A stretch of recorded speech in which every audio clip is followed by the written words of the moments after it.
facing our fears, laughing through the chaos and drinking some beers. So here's to the laughs, the crumbs and the cheers, all the awkward moments, and we're still here. Cause in the end we're just doing our thing. It's our crazy life, oh, one more thing. Oh, one more thing. Oh! Hey, y'all, it's Rob. Welcome again to and One More Thing, the podcast. Hey, I'm Brian. It's my favorite time of the day, Rob. It's podcast time. Yes, it is. I love podcast day. I do too. It's my favorite. So, I have some comments. No, really? I know, shocker. You've got some comments at the beginning of our podcast. It's your therapy session. But it's not my therapy session. It's more... Oh, bullshit. It is your therapy session. Maybe slightly. But we're getting a little bit of flack of that. We're very Gen X, based, right? Like that's we are Gen X based. I know, right? That's the whole point of what we're doing. I have some advice for our younger generation.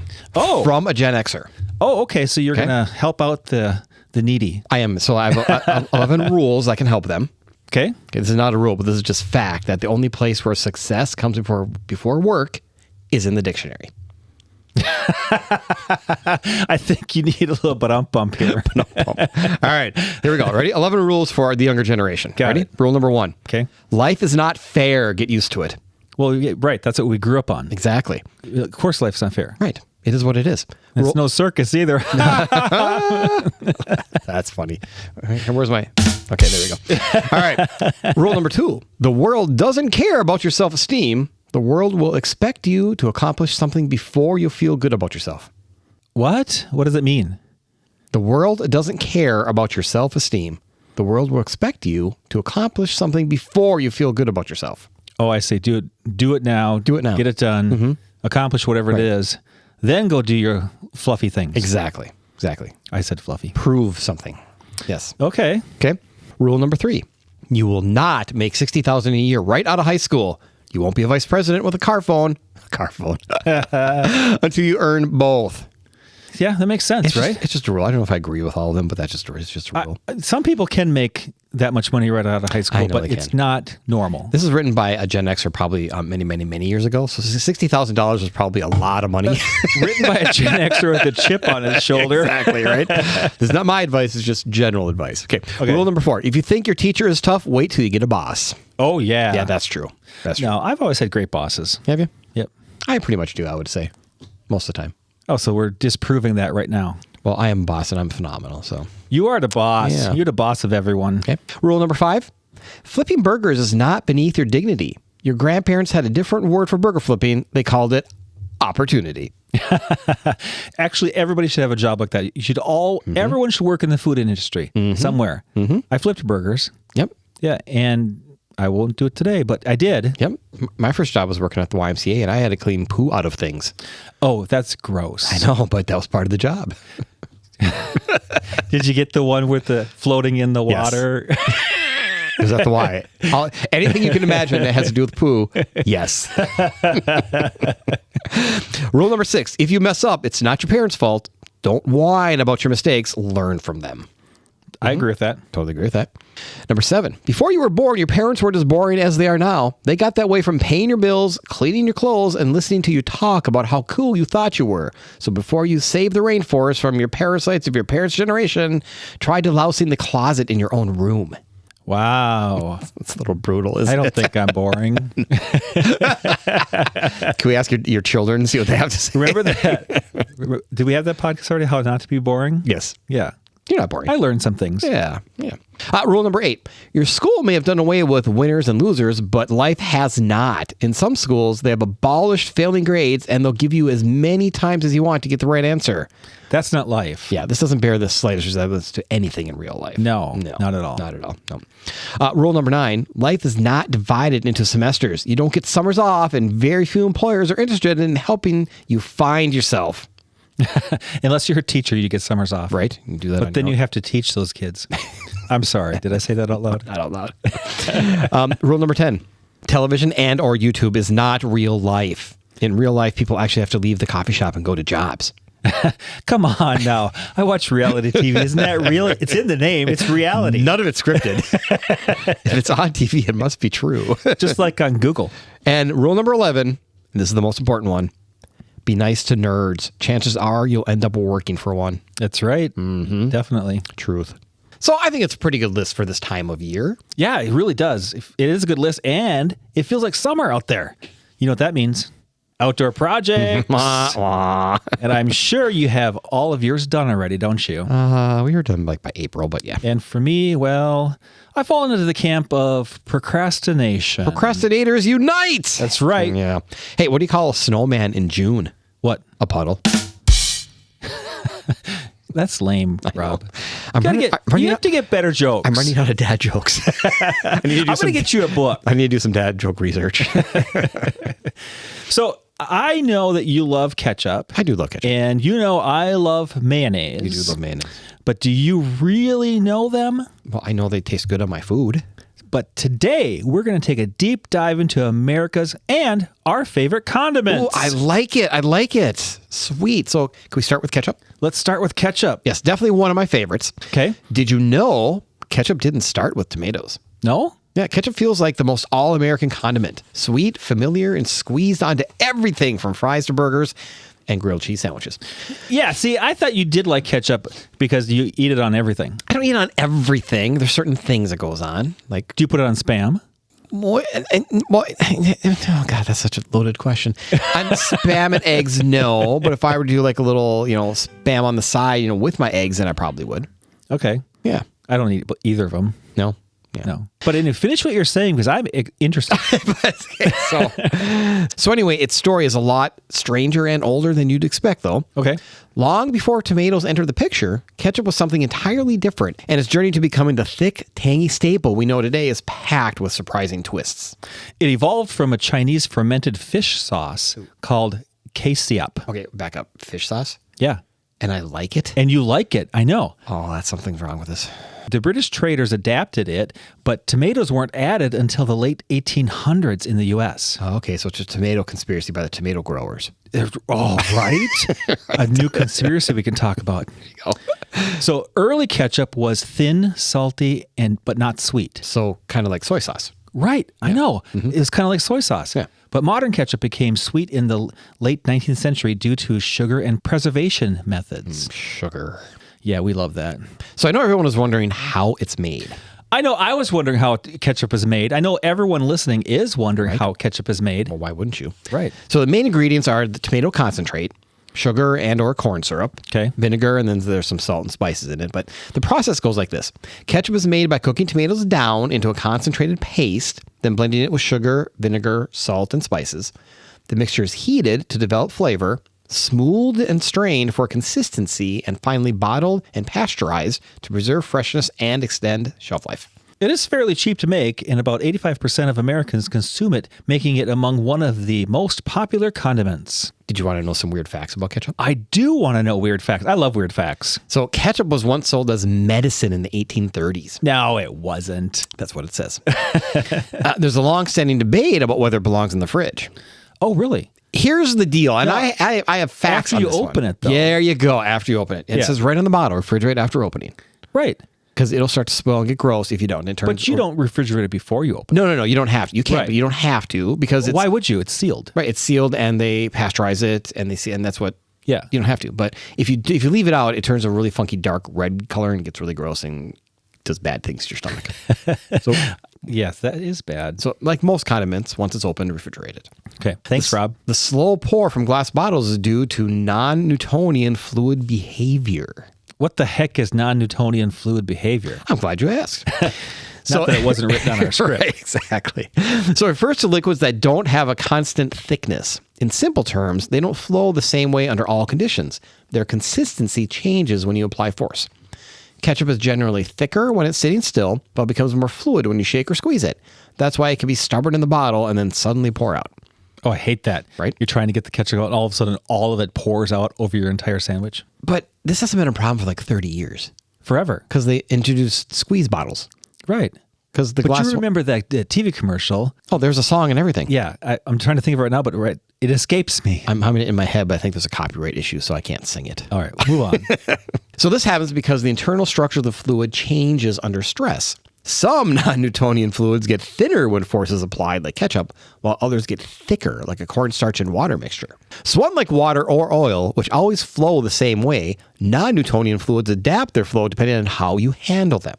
Wow. Okay, so I don't know about you, but I find this shit fascinating. Right?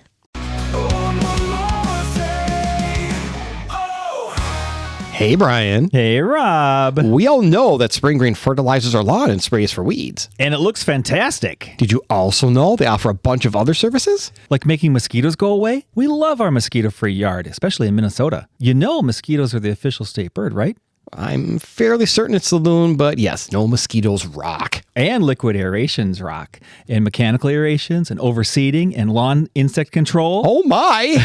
And don't forget about the total home pest and rodent control. That's right. My house is mouse-free. See what Spring Green can do for you at spring-green.com for a personalized quote specific to your property. That's spring-green.com. And tell them and one more thing sent you.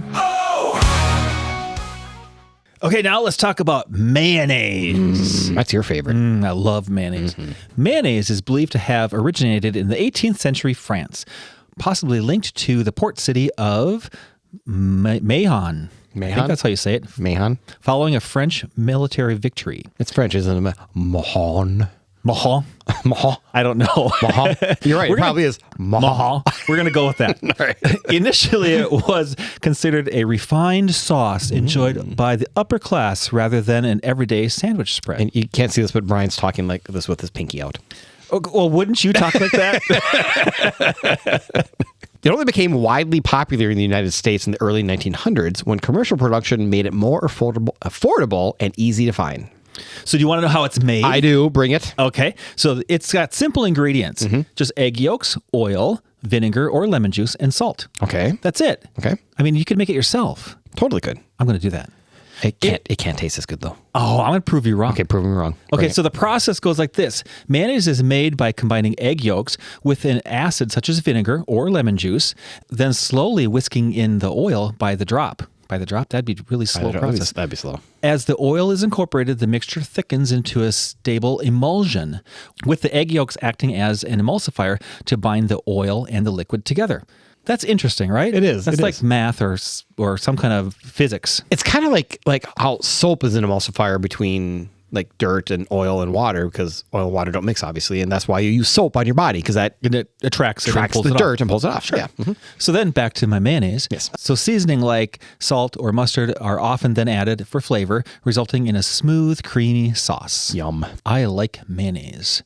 This is one of the simplest, most delicate food processes. If done wrong, it breaks. What do you mean it breaks? You know what that means? It breaks. No. So you have a sauce and you've whipped it too long. Okay. It'll start to actually curdle a little bit, and you'll see it won't be smooth anymore. Oh. It'll look broken. Basically, that's a real good term, because it's not a consistent, smooth texture. Yeah, nobody wants a chunky mayonnaise. No, gosh. That's no. just gross. That's no good. No. That's kind of like hollandaise sauce.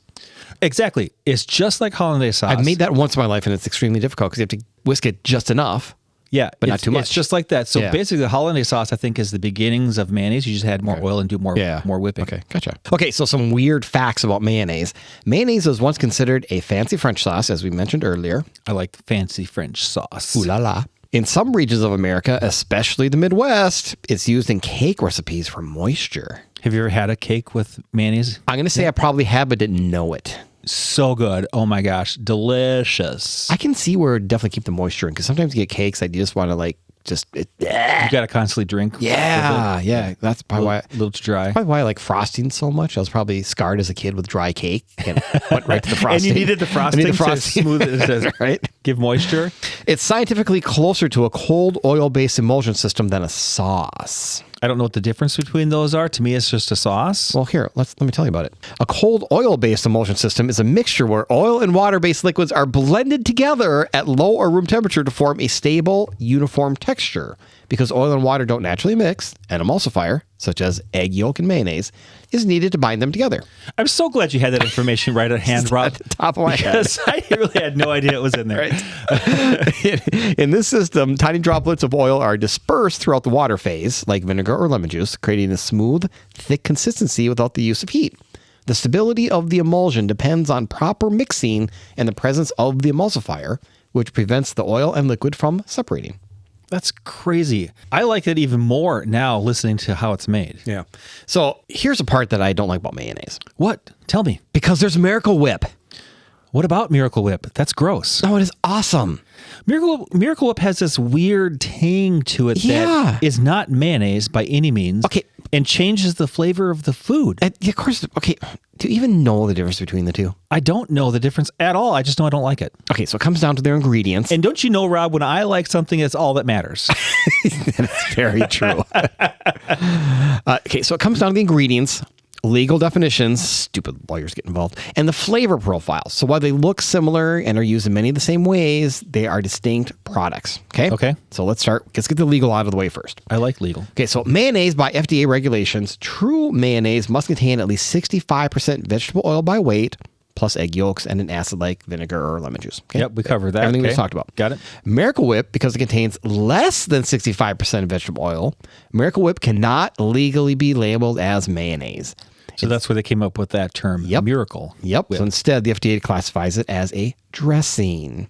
It's made with water, soybean oil, vinegar, sugar, egg yolks, and a proprietary blend of spices. So that's what I'm tasting as those proprietary blend of spices that I don't care for. Probably. And I love them. Wow. We couldn't be more different. I can eat it by the spoonful. No. Wonderful. See, I would eat mayonnaise by the spoonful. There you go. See, we each have our own jar. It's perfect. We can sit on the couch and just chew away. You know how fat we would be? Oh my God. You don't have to chew it, by the way. No, it slides Just right on down. Slide right down. All right. So flavor and texture of these two products, the mayonnaise, so for mayonnaise, it has a rich, savory, and slight tang flavor to the thick, creamier consistency. Slight. The taste is very slight. The taste is driven mostly by the oil, egg, and acid. But for Miracle Whip, it is significantly sweeter and spicier than mayonnaise. That's probably why I like it more. That's probably why I don't like it. Because I'm sweeter and spicier, and you're not. Shut up. I can be sweet and spicy. Anyway, Kraft adds sugar or high fructose corn syrup, which we've all learned is probably not something we should consume. Probably not. So don't eat your Miracle Whip. Shush. And a specific blend of spices, including mustard, flour, paprika, and garlic powder. Oh, it's a garlic powder. I love garlic powder. Well, I do too. Yeah. Giving that distinct zesty punch.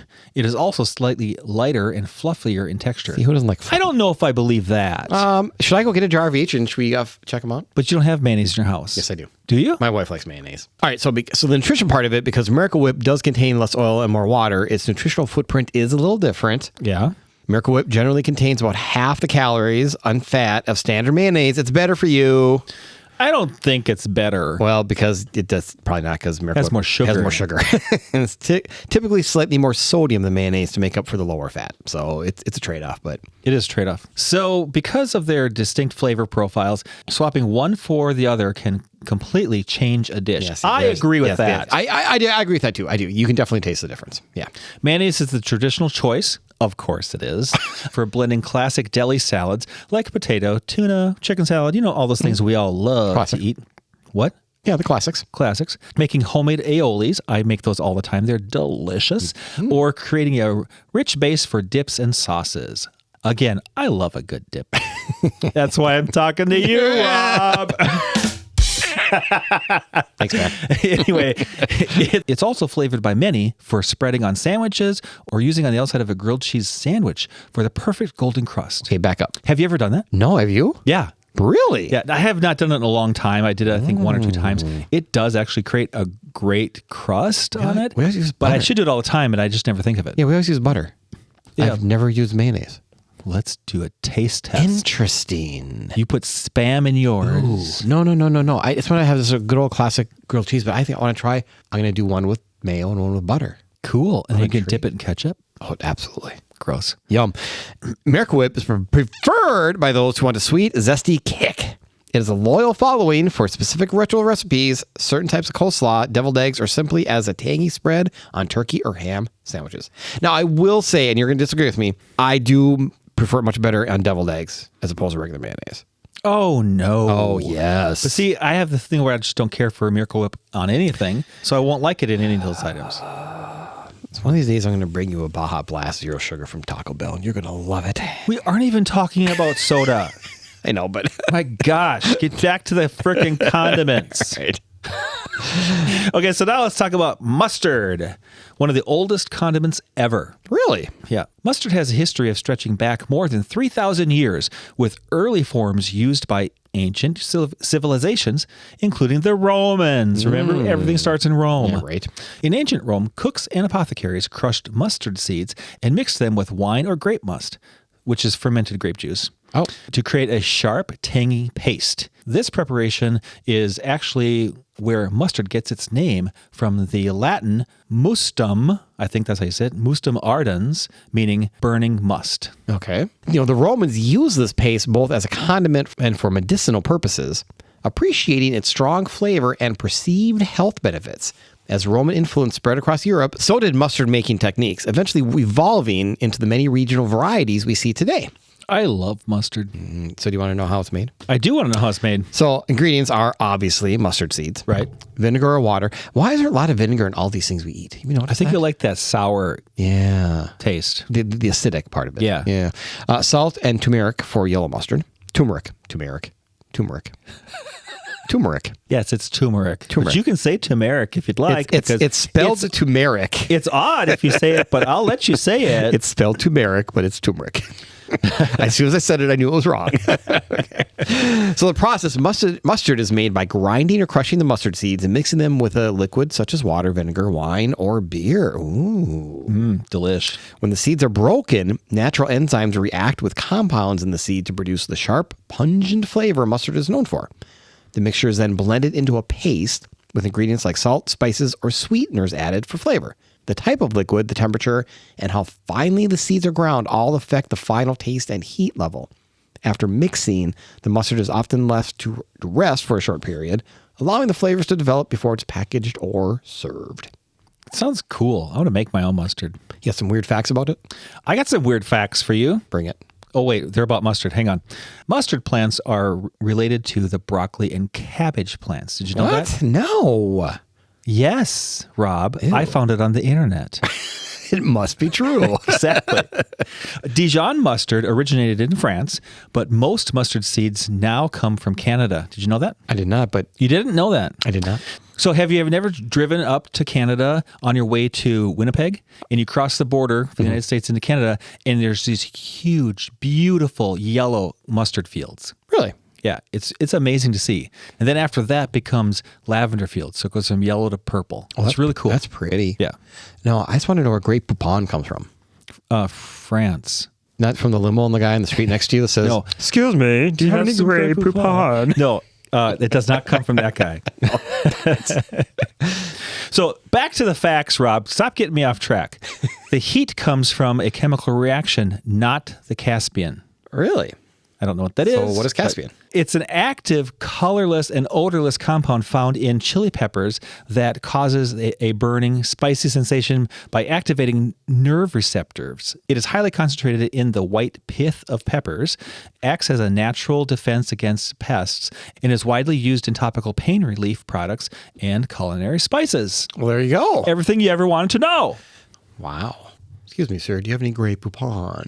Okay, get off the damn commercial. Okay, sorry. All right, let's talk about hot sauce. Right from the other hot, right? Caspian, right into hot sauce. Yeah, that's the pain you learn to love. And I would say you definitely have to learn. That's a learning technique, hot sauce, sure. Because it traces its roots back to ancient civilizations in Central and South America, where chili peppers have been cultivated and used for over 6,000 years. Yeah. Twice as long as a mustard seed. Twice as long as the Romans. Yes. Cultures such as the Aztecs and Mayans incorporated ground or crushed chili peppers into sauces and drinks, often mixing them with water, herbs, or other ingredients to enhance flavor and heat. These early preparations were essential to daily cuisine and reflected a deep understanding of the pepper's versatility. That's cool. After the Columbian Exchange, chili peppers spread across the world, influencing cuisine in Africa, Asia, and Europe. Over time, different regions developed their own style of pepper-based sauces using local ingredients and preservation methods like fermentation. In the United States, hot sauce gained popularity through Southern cuisine, particularly in regions like Louisiana, where fermented pepper sauces became a staple. As global flavors became more accessible, a wide variety of hot sauces, from vinegar-based to smoky, sweet, or extremely spicy, entered the mainstream, making hot sauce a widely embraced condiment across the country. Hey, Rob. Yes. How is it made? I was just going to ask. How's it made? So this one, I'm going to guess, without looking, there's vinegar in it. Well, of course there's. Oh, look, there's vinegar. And you probably can name them without even looking at these words. Well, chili peppers, duh, vinegar, and salt. Right. So the process, a hot sauce is made by combining the chili peppers with a liquid, typically vinegar, water, or a mixture of both, and processing them into a smooth or slightly chunky sauce. The peppers are first washed and prepared, often with stems removed, then crushed, blended, or mashed. In many traditional methods, the mashed peppers are fermented for a period of time. During fermentation, natural bacteria break down the sugars in the peppers, producing deeper, more complex flavors and helping preserve the sauce. After fermentation, or immediately in non-fermented styles, the mixture is blended with vinegar and sometimes strained to achieve the desired texture. Additional ingredients such as salt, garlic, spices, or sweeteners may be added to adjust flavors. The finished sauce is then bottled and may be pasteurized to extend shelf life, resulting in a tangy, spicy condiment with varying levels of heat and complexity. So now do you refrigerate your hot sauce? We do. Yeah, you should. Yeah. You should. Because it's open, remember? It's open. And honestly, hot sauces, because it's very acidic, they will last a little longer outside of the fridge. The shelf life is a little better, but still, to people, once you open something, just refrigerate it. Do you like hot sauce? To a point. Like, I love buffalo wings and buffalo pizza. Like, I love buffalo sauce. Yeah. I think if you go too high in the other end, that's a problem. So you know what my favorite hot sauce is? No. It's sriracha. Ooh, that's hot. I think it's not too hot, Yeah. but I put it on everything. I mean, I put it on my eggs, my fries, my potatoes. I put it on everything. I love that stuff. Really? Yeah. It's amazing. Amazing. So do you want to know some weird facts about hot sauce, Rob? I would. Bring it. All right. Caspian, the spicy compound that we talked about earlier, triggers pain receptors, not taste buds. Did you know that? I didn't. So are we actually... Two different things in the mouth. So but we're still tasting it, but it kicks You're tasting, but the heat you feel is from your pain receptor in your mouth. Gotcha. Okay. Isn't that cool? Yeah, interesting. So eating spicy food releases endorphins, similar to like a runner's high. Most people get off on it. They do. Ooh. And then some people develop actual tolerance addictions to spice. So they've got to have more spice all the time. Yeah, I don't like any of those people. You know what? When we're eating something spicy and we order like maybe the extra hot or something like that, Right. You know it's spicy Right. when you start beating up sweat on your Right? forehead. Yeah, yeah. And you're like, okay, I've hit a good level and I'm getting sweaty. A lot of people don't like that. Yeah, I'm guessing that's like the Diablo sauce. Could be. Yeah. Something with ghost pepper in it. Yeah, that's a Taco Bell, by the way. Okay. All right, the next one is, Yeah, can we flip and go to the other side of the spectrum? what is it? Ranch dressing. Ranch dressing, America's cult favorite. Absolutely. And possibly upper Midwest favorite because we do live off that stuff. Did you know ranch dressing was created in the 1950s by Steve Henson, a plumber? A plumber. Oh my God, a plumber who turned cook, who developed the recipe while working in Alaska before later serving it to guests at Hidden Valley Ranch in California. That's cool. I know So Hidden Valley. you're saying that I'm a podcaster, I could turn to be a chef. Well, aren't you already a chef? Oh, yeah, I guess so. Never mind. I'm already there. Well, Keep going. You need to create something. What can you create? Work on that. Not that creamy blend of buttermilk, herbs, and spices. Ooh, that sounds like ranch dressing. As demand grew, the recipe was packaged and sold as a dry mix, making it easy for people across the country to prepare it at home. This convenience helped ranch dressing spread rapidly in popularity, eventually becoming one of the world's most widely consumed salad dressings in the United States. Did you know? What? Have you ever taken the powder, the dry stuff, and mix it in with your hamburgers and make hamburgers out of it? No, I haven't done that. God, it is so good. You take a pound of hamburger and you take an ounce of like a packet basically, packet, an sure. ounce of the dressing and pour it in a bowl and then mix them all. And But you have to have the dry. You gotta have the dry. Get the dry, not the wet, not the liquid. You gotta have the dry. Mix it all together and then make your hamburger patties and grill them. Oh my God, they're so good. Huh. I'm going to try that. Ranch burgers are the best. Yeah. Cool.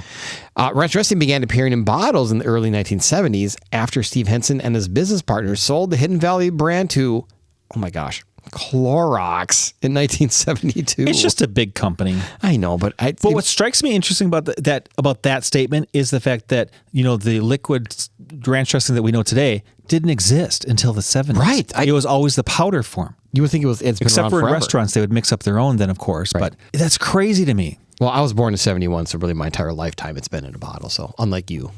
Oh, be quiet. Want to know another little interesting fact? What's that? I don't buy the ranch packets. No? We make our own. How am I not surprised? We have the dried buttermilk and all the spices, and we make our own, so we always have it ready to go all the time. Okay, so what's in it? Well, let me tell you what the ingredients are, Rob. Okay. It's just buttermilk, mayonnaise, herbs like dill and parsley, garlic, and onion. Ooh, so I can make it with a Miracle Whip. You could, but I don't think you Honestly, can call it probably ranch it dressing. probably wouldn't taste that good. And I love Miracle Whip. It probably wouldn't be the same. Let's try it. Yeah, okay, let's do it. So what's the process of making this? So making ranch dressing is by combining a creamy base with herbs, spices, and acidic ingredients to create a smooth, flavorful emulsion. The base typically includes buttermilk, mayonnaise, sour cream, or yogurt, which gives ranch its thick and tangy texture. Sounds delicious. Yeah. To this base, ingredients like garlic, onion powder, salt, pepper, and dried herbs such as dill, parsley, and chives are added. The mixture is whisked or blended until everything is evenly distributed as the dressing becomes smooth and consistent. A small amount of acid, such as, Wait for it. vinegar or lemon juice, may be added to enhance tanginess and balance the richness. Maybe that's where your Miracle Whip would make it the tanginess that you're looking for. I like it. Yeah, we may have to try that. Once mixed, ranch dressing is usually chilled to allow the flavors to meld before being served as a dip or a salad dressing. So do you want to know some weird facts about Why wouldn't I? about ranch dressing? Bring it. So ranch is more popular than ketchup in some regions. Oh, I believe that. That's crazy to me. Yeah. Yeah. That's weird. Absolutely believe that. It's used on pizza, fries, wings, and even spaghetti. Ew. That sounds gross. I think for kids. Well, for kids, I suppose. Yeah. They put ranch on everything. And there are even entire ranch culture memes and communities out there. Ranch culture, what the heck's that? Well, ranch culture memes and communities are online humor trends and fan spaces that treat ranch dressing that treat ranch dressing as more than just a condiment. It's almost like a personality trait or a lifestyle symbol. So to tell me, these are a bunch of people that have way too much time on their hands. No, they just love the condiment. I get it. You can love your condiment, but seriously, you're like going to go on TikTok and Reddit and all that kind of crap and talk about ranch, yeah, every day. every day? You live and die by your ranch, buddy. No, I don't. Because my favorite What is your favorite? barbecue sauce. I thought it was ketchup. Well, it's one of my favorites, but barbecue sauce. You think barbecue sauce would squeak out ketchup? I think so. Yeah, I do. Okay. I mean, are you putting ketchup or barbecue sauce on your chicken tenders? First of all, do I eat chicken tenders? You don't eat chicken tendies? Yes, I do. Okay. And Oh my I would God. not put ketchup on them because I don't like it. I would put barbecue sauce. Yeah, me too. And probably ranch Probably dressing. ranch too. Yeah, ranch is good on it too. Yeah, there's that. Hey, so barbecue sauce was developed from Caribbean and Southern culinary traditions, evolving into distinct regional styles across the United States. Carolina style sauces emphasize vinegar Love vinegar. for sharp, tangy flavor. Kansas City style relies on a thick, sweet tomato base. Love sweet. And South Carolina style is known for its bold mustard foundation. Ooh, I love mustard. Over time, each region shaped its own unique barbecue identity through these signature flavors. So do you want to know how it's made, Rob? Yes, you are the master chef. I do want to know. Here we go. Okay. Tomato based or vinegar based. Sugar or molasses. Yep. Smoke flavor and spices. Okay. That's all. That's all that's in it. That's not bad. So the process of making barbecue sauce is made by combining a flavorful base with sweet, tangy, smoky, and savory ingredients, then cooking them together until they form a smooth, well-balanced sauce. The base varies by style, often includes tomato sauce or ketchup, vinegar, or mustard. Makes sense. To this base, ingredients like brown sugar, molasses, honey, or other sweeteners are added for richness, while vinegar or citrus provides acidity. Spices such as paprika, garlic powder, onion powder, black pepper, or chili powder are commonly used to build depth and heat. Some versions also include liquid smoke, Worcestershire sauce, or mustard for extra complexity. Did you know there's a Worcestershire sauce emergency hotline? What? Well, yeah, it was on South Park, so it must be real. So of course it's true. Of course, it's true. We should call that number once. We totally should. So the mixture is simmered over low heat so the flavors meld and the sauce thickens to a desired consistency. Once cooled, it can be used immediately or stored for later use, making it a versatile condiment for grilling, dipping, and glazing meats. That sounds delicious. It is. I'm hungry already, and I just ate.